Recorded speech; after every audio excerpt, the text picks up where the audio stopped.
Electrocast. Hold on to your butt. Come on, sucker. Let's get it on. Oh, you want to fight? You want to fight? I do not entertain hypotheticals. The world as it is vexing enough. You don't know anybody named Iris? I don't know nobody named Iris. Can I have a piece of toast? I don't give a damn what you think you are entitled to. We are changing the course of history as we see it. That is what Western demands. How could you do this to me? Really, I want to know. Why did you do that? What you feel only matters to you. Step back for 1 minute and look at the big picture. And that's all? No, not for the real fire. We offer you a bond, a family that very few can understand. Help me. Help you. And don't do drugs.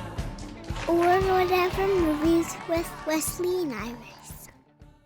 What up, and welcome to Or Whatever Movies. I'm your co-host, Iris, and I'm here with my older brother, Wesley, darling. Today, we are reviewing a movie from 2021, Cruella, available in theaters and on Disney+. Premium VOD. Starring the chick from La La Land. Yeah. Emma Thompson and Richard Jewell. All the Emmas and Richard Jewell. You didn't like Richard Jewell all that much, as I recall, but Paul Walter Hauser, I thought, did a fantastic job for a very particular kind of role, which may be suited to him. Then came to Five Bloods, and boy, you didn't even see what I consider to be his disastrous turn on Cobra Kai. Be glad you missed that one. Oh, it's so awkward. He's the older, middle-aged dude who wants to be cool and walks into the karate studio in Cobra Kai with all the high schoolers. Oh. I like how he's the middle-aged guy when he's actually 10 years younger than you. This is what I'm saying. You know what I figured out just yesterday? I lost it. I forgot what it was. That was another sign of being old. It looks like we're going to couple this review with Mary Poppins. And in just a couple of years, I'll be the same age. I'm already far older than Dick Van Dyke was, and I'm almost Mr. Banks' age. Oh, well, Mr. Banks has a splendid life. Connection there, too. Emma Thompson, she is actually the creator of both major characters that we're going to be talking about today. The creator of Cruella de Vil and Mary Poppins? Yep, as evidenced in her role in Saving Mr. Banks. She was P.L. Travers. I like Emma Thompson. I'm trying to think of what I really love her in. Well, I think she plays this role ideally. This smarmy, above it, Miranda Priestley, Devil Wears Prada type character. Yeah, she's kind of a stuck-up pain in the ass in An Education. I love that movie. Emma Thompson, though, notably, an Oscar-winning writer and actor. She won an Oscar in 1996 for Sense and Sensibility. She's kind of a stuck-up pain in the ass in Harry Potter. Another Harry Potter connection, I definitely felt like Emma Stone was channeling Helena Bonham Carter in Cruella. You know, I got that a little bit. I thought Helena Bonham Carter, who does the refined thing, can also be terribly scary. And she does the when her performance as Bellatrix is awfully bobbly-headed, where she does that kind of creepy, unhinged head neck thing. Yep. And Emma Stone definitely channeling some of that. Maybe it was also just the crazy eye. Emma Stone is busy. Titular role in Cruella, Battle of the Sexes, The Favorite, the Maniac series, her Oscar win for La La Land. She's all over the place. Yeah, she's this season's Jessica Chastain. Not season, but more like... No, but it's a fashion term. Oh. So fashion brings me back to the original 101 Dalmatians, the animated film, which I have to admit I did not revisit for the purposes of Cruella. Nor did I, but I didn't need to. Kelly was on top of that. Oh, okay. So you got some important context here. Is Cruella, from the original 101 Dalmatians, a fashion designer? I know she likes Dalmatian pelts, but is she a fashion designer? I don't recall. I know that in one or two of them, because there have been several versions, she has been associated with fashion. I remembered her as being more of a Baroness type character. It's almost as though the Baroness was basically the Cruella of old, right? It was almost as though on screen she was juxtaposed with the younger, more modern, more hip version of herself. It was almost like passing the torch from old Baroness style Cruella to the new. Yeah, very complicated relationship between the Baroness and Estella/Cruella. So Estella starts off admiring the Baroness and then hating the Baroness for having killed her mother. And then she finds out that her mother is not her mother, and that in a Star Wars-like twist, the Baroness is her mother, and then she hates her even more because of that. She plots her arrest and fakes her death. I think it was being aware of the Disney trope of parents dying, the Disney convention. But, you know, for some reason I kept coming back to Lilo and Stitch in this movie. It was like as if Lilo's parents, who were gone in Lilo and Stitch, had been murdered by Dalmatians, or by murdered and died by dog murder. And I think it started in school when we see Cruella, inexplicably, who has weird hair that fortuitously displays from a very early age the duality of her nature. When she gets into that fight, she does the closed fist Lilo hammer punch on that kid. Disney's got this thing where very occasionally it breaks all the rules. And like there's fighting in school and there's drinking in Cruella and all this stuff. There's no smoking though. The first Cruella where she didn't have her long-handled cigarette. Oh yeah. They also encourage self-immolation, which I thought was interesting and very risky. You think you're talking about risky for the movie or risky for the person who would set themselves on fire for dramatic purposes, for a dramatic entrance? I'm just saying, I create kids content. Our S&P team would have never let a character setting themselves on fire fly. How many kids are going to wrap themselves in toilet paper and try that? Or blankets. God. Well, blankets less flammable. Blankets are what you use to put out fires. I mean, if you're wearing a blanket and twirling around, I think it's going to catch on fire. Still, the implausibility. So the question is the grease paint makeup, is that flammable? Or would that actually protect her skin for a minute? I guess it depends on its water content. No matter what, that wig is going right up. Right. Well, that polyester wig, yeah. Probably a bad idea, and I'm not sure how the Disney law team let that go. I honestly thought that was the turn. I thought, okay, well, you haven't offended me with the beginning. It's kind of dumb that she has Cruella hair from the beginning.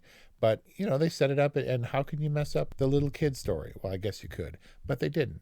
And I was tentatively optimistic. And then the fire thing happened, and I was like, here it goes. That's dumb. The flash paper robe? Which was obviously silk or satin or something. And that requires the suspension of disbelief from the very beginning. You're in a highly stylized Disney world and things are fantastic. And Hogwarts on the Hill is this fantastic party. And then the dog murder by digital dogs. When I realized that the dogs in large part were digital, I was like, oh no. Why were they digital? I noticed that too. I mean, dogs are pretty capable actors. And I felt like the emoting that they got from these CG dogs just made them Uncanny Valley-ish. Like, why not just get real dog performers? For a 101 Dalmatians origin story, you know, very few dogs. I was like, why are the dogs digital? And Kelly's like, maybe they're going to talk later. Well, you know. That was a concern. But I thought, oh man, it's going to get really dumb and cartoony now.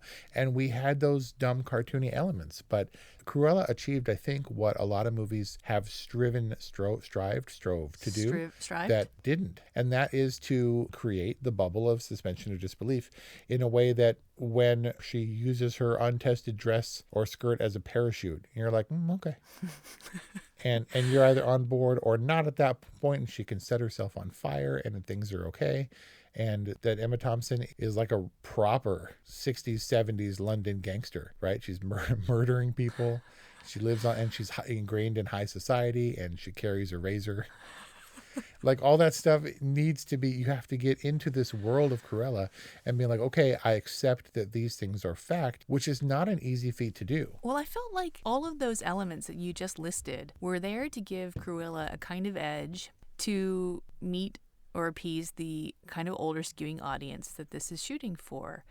And also because it lacked real baddies for baddies' sake. Like, I feel like Cruella marks a shift for Disney, and maybe there are other examples of this, where they're moving from the baddies who are just baddies for badness' sake, like the people who are just sheer evil without sympathetic motivation. You know, the Ursulas and the Scars who are like just pure evil. The supervillains, yeah. Yeah, to the Maleficents who have these sympathetic backstories. Like, was it really necessary for Cruella to have a sympathetic backstory? Well, that's the question. Is Cruella justified in having an entire multi-million-dollar, I think it was like $200 million, this kind of movie for this kind of character who is reprehensible, who is one of those villains? And I think Disney is finally enlightened, come to the strange postmodern phase where they're very self-aware of their own issues and their own history. You know, Walt Disney, who was the biggest smoker ever, no smoking in Disney movies now. And we're aware of the tropes of the parentage and all that stuff. So even though she murders a couple of people, the Baroness doesn't die. She's carted away for sequel purposes or whatever, which is also very in keeping with the Disney machine. But Disney has reached the age of the antihero, where Maleficent is sympathetic, and Cruella de Vil, of all people, is now sympathetic. I mean, do you think they went into the control room or whatever? Do you think they went into the focus group and were like, her name is Cruella Devil? Like, this is the one we're going to spend hundreds of millions of dollars making her sympathetic? And I did wonder, because we know this is, professed to be an origin story, and we know where this character is headed.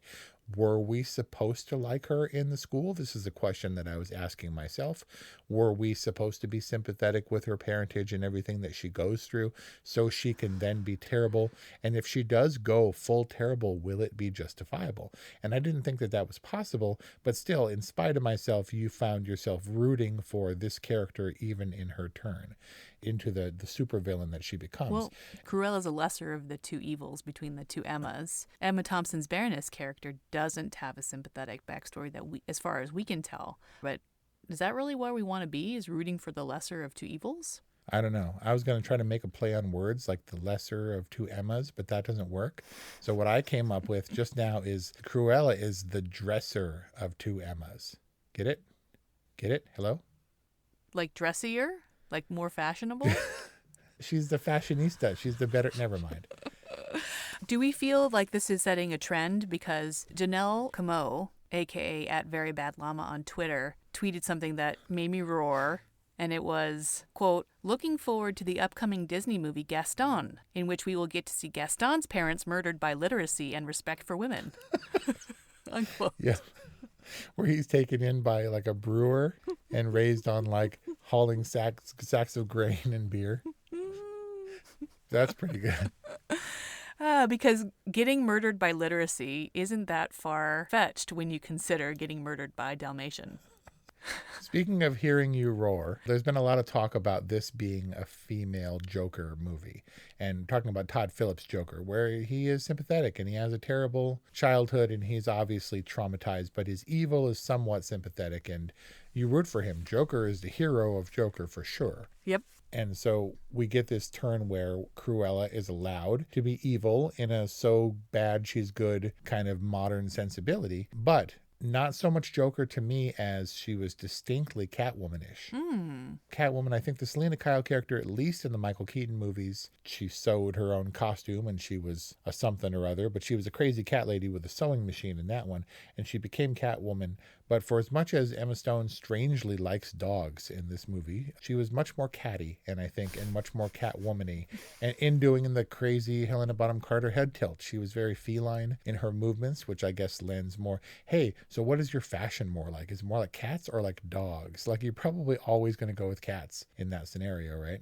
I don't know. There was a very Catwoman vibe to her a lot of the time, I thought, much more so than Joker. Plus, for Catwoman, when she turned from Estella to Cruella, she developed those weird cane fighting skills, where when they orchestrated the heist to get the necklace, she was like beating people up with her cane and stuff. It was like spontaneous talent. It was like Matrix type, I know, cane fighting. And that ties into I am Catwoman, hear me roar. Because you said roar. Oh, tenuous, but we've had lesser segues. That's what we do here on Or Whatever Movies. Absolutely. Life is hard, but finding a really great podcast makes the days go by so much easier. Hi, my name is Blue Telusma. I'm a writer, an emotional intelligence coach, and the host of Humanize with Blue Telusma, a podcast where we believe that when you humanize everyone in the room, a great conversation is almost guaranteed. Join us every week here on Electricast as me and my guest co-hosts unpack big topics and interview even bigger personalities with a sense of humor and a dash of mischief. If you're looking for a new best friend in your head, we've got you covered. Electricast. So I don't think, you tell me, was there a fan base clamoring for the 101 Dalmatians origin story for Cruella? Like, are people like Jasper and Horace? How did they become her henchmen? There seems to be a lot of assuming that we are very curious about secondary characters and that we're very open to additional secondary characters like Artie. And what exactly was Artie's purpose in Cruella? Artie was Disney trying to get the gay character right. They've been doing it for a long time. It's struggling to find representation. Disney, again, being very self-aware and having strict policies when it was, back in the 60s, back in the 50s and stuff. Disney #woke. Artie wasn't a particularly necessary character other than being, a foil to Emma Stone. Is that the right word, a foil? A foil, uh-huh. Or a kindred spirit, and also having an opportunity to exposition at him. He was her sounding board. It's just part of the fashion world. And in a way, to me, that's important in that, was he a gay character? Never established, but probably given his appearance, which she even questioned, like, that's a bold look. How does that go over on the street? It also didn't dwell on whether or not he was gay or not. It just, he was a character. And there was no romance, really, or sexuality in this movie whatsoever. It seemed like there was there was like a weird Cruella Jasper thing maybe happening, but not really. But to answer your question, I don't know why that dude was there. He was Cruella's secret weapon in terms of fashion design, and he becomes a loyal follower pretty fast, probably because they're such kindred spirits. She's fabulous. The Jasper Horace thing, they go way back, so there was loyalty there to begin with, and they were questioning her behavior toward them, like saying, hey, don't be so mean to me. It's like me talking to Paloma. It's like, I really love you and I would do anything for you. Why are you so mean to me? That's what Paloma said? That's what you say to her? That's what I say to Paloma. She orders me around and she tells me what to do, and then she gets really upset if I don't follow her orders to a T. Anyway, so apparently their trajectory, if we're going to connect Cruella to 101 Dalmatians, is that they lose more brain cells and they become more, I don't really remember. Weren't they just lackeys in 101? Yeah, they were bumbling, capped, tweed-suited bumblers. Bumbling and at least, heavies. They had some backstory, and they weren't just blindly following her until it was time to blindly follow her. But, to your earlier question about whether we needed this movie, I worked at Hollywood Video back in the day. I was assistant manager, and Hollywood Video would only let us put on certain movies on the screens. You couldn't watch whatever you wanted. It had to be Disney movies, basically, and I cheated a little bit. But I thought I knew The Jungle Book really, really well. And then recently when I rewatched it with Disney Plus, I got 30 minutes in and was like, I don't remember any of this, which is weird because I thought I played it on a loop. I thought I knew 101 Dalmatians, and Kelly was right there. And she's like, oh, no, that's Anita Darling, and that's Frank the lawyer or whatever. And I was like, who? And so I didn't remember. Obviously, you remember Jasper and Horace now. All you have to do is see a glimpse of them from the cartoon movie, and you're like, oh, I get it, or the Glenn Close version. But these characters that were all set up for the adult audiences who remembered the 60-year-old cartoon, I didn't get that. So I kind of came into Cruella equal opportunity. Give me a thing and I'll see if I jibe with it. But boy, am I not expecting to jibe with this. I was pretty resistant, as you will recall. Why do we need Cruella? Why do I care? It seems like this was engineered by Disney Science because they're like, hey, Emma Stone might be receptive. What do we got for her? We already did Maleficent. What do we got? And somebody said, Cruella. And they were like, you're hired or fired. What? I don't know. You're promoted. You say resistant, but you said, quote, when the sneak asked me if we'd review it because it factored into whether or not she would purchase it, I said not to buy it because I was tired of shredding terrible movies. Look, you called me Nopey Mopey, But sometimes we get into this thing where we really hit the Oscar dregs, like after, oh, it's nominated for one thing, so I guess we got to review it, because we reviewed all the Best Picture nominees. We got into some pretty bad movies, and I don't really like tearing it apart. Who tunes in to have movies that you have to like it on some level. You can't be like, I hated that movie sucked, let's go listen to a podcast about it, right? If we've got listenership, then they probably want to hear something about a movie that they halfway enjoyed. And I'm like, it sucked, and I don't want to talk about it. I was afraid. There have been movies, which will go unnamed here, Disney movies, I might add, where we unspokenly agreed not to discuss, not to talk about, because they sucked and we didn't want to rip it apart. Yep, that movie that you guys are thinking in your head right now, that's the one. And it sucked, and it's why we didn't talk about it. So did it suck? And are you going to shred it? I really thought this was going to suck really bad. I was like, this is going to suck. So I was preparing myself. Here's where it goes wrong. Here she self-immolates. Here's where it descends into total cartoon territory. And what I'm getting at is there was a lot of cartoonish stuff. You have to accept that she's going to jump off. Like, she knew she was going to get murdered, and we knew she was going to get murdered. How's she going to get out of it? What I didn't think was, obviously, parachute. That's just something that you have to accept. At one point, I wondered if they were going to reveal that one of the Baroness's dogs, there were 3 of them, only one was named. What was the name? Don't remember. Pongo? Genghis. Genghis, as in Khan. Yeah. And I was like, dude, one of the other dogs' names is definitely going to be Scooby, because this turned into a weird, like, semi-gothic murder mystery, complete with, like, vans and car chases and stuff. Well, the car chase was obligatory. You had to get Cruella behind the wheel of a DeVille at some point. Road raging. And with her hunched shoulders and crazy face. Which I didn't realize was an actual car. I mean, there's a Coupe DeVille, and I think it's Ville, but, liberties have been taken. The point is, the dumb stuff, it worked okay in this particular bubble of Cruella.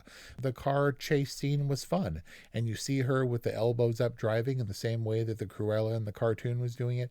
And so that stuff kind of resonated with me. It had a crazy eclectic soundtrack that I thought worked. Yeah. You just there was a massive music budget in here, and they didn't skimp on the 60s or 70s music as we transferred into that decade. Mm-hmm. And it was enough so that, there was soul and there was rock and pop. And I thought that really helped when it could have been a convention. I was afraid that this was going to play it safe, stick to conventions. And then it kind of didn't. I was happy with the choices that they made. What were some of the cues that you felt like worked? There was a Nina Simone track in there that worked. I thought The Doors was good for the 60s stuff, for, timeliness. And then there were some covers that would have been a little bit too on the nose had they been the original versions, but they were subtle enough and they were in the backdrop. There was a Beatles cover that I thought worked well. Yeah, that was Come Together. Mm-hmm. And that was sung by a female, but they used music in the opposite way that Robert Zemeckis does, which is right on the, like, hey, guess what? This song fits so perfectly with the times, and it's so on the nose, it's obvious. And this didn't feel quite obvious to me. This felt like some real thought and purpose was put into the music that was chosen to not really hit the nail quite on the head, but was still effective. The music and the fashion, I thought, were used interestingly. Like, the fashion wasn't, I guess it's the same kind of sensibility, right? There was some real taste and a real point of view in the music supervision and the costuming for this movie. Not the most obvious choices, but tastefully applied. Well, that's the thrust, right? If Cruella has a thing, it's a spin on the Devil Wears Prada, which was all about fashion. And those movies can tend to be dated. Thankfully, this movie has built-in dating because we're, in the 60s and then the 70s when most of this fashion was happening. So let's play a guessing game. How many people would you say are in the art department for 60s, 70s London for Cruella? 100? 103. Very close guess. How many people were involved in the makeup department? 50? Not bad. 62. Whoa. How many people were involved in the costume department for Cruella? 150. 2 people. 2? Yep. Jenny Bevan was the costume designer for Cruella, just her. The other person in the costume department was there only for the eyewear.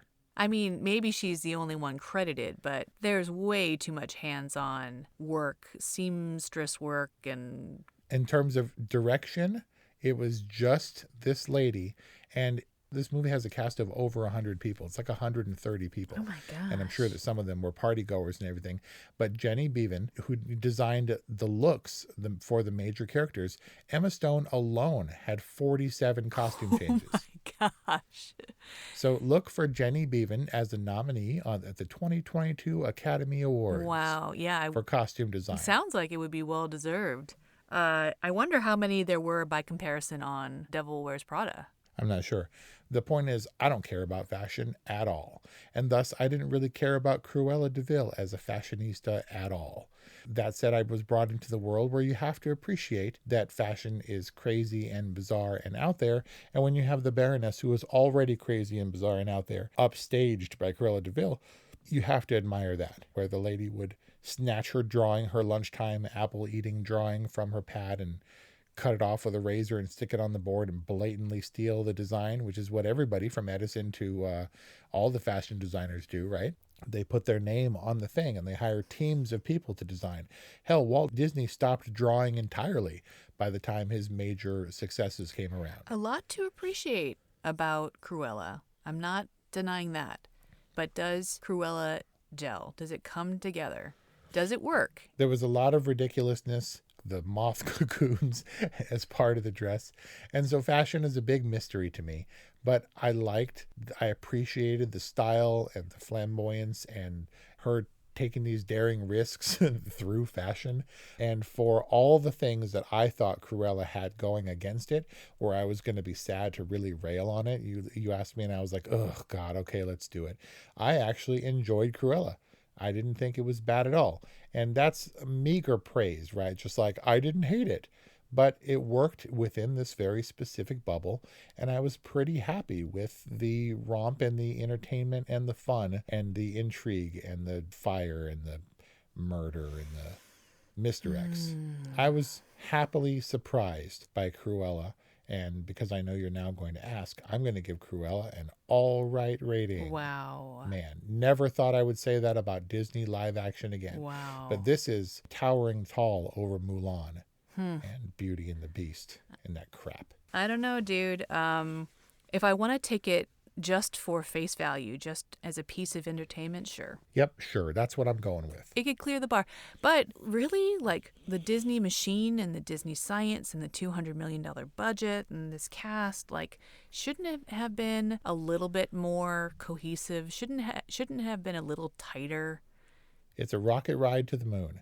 And you're like, oh man, it's kind of rickety. Hold together, girl. And then when you get to the moon, you look back and you're like, thank you, rocket, for doing your job.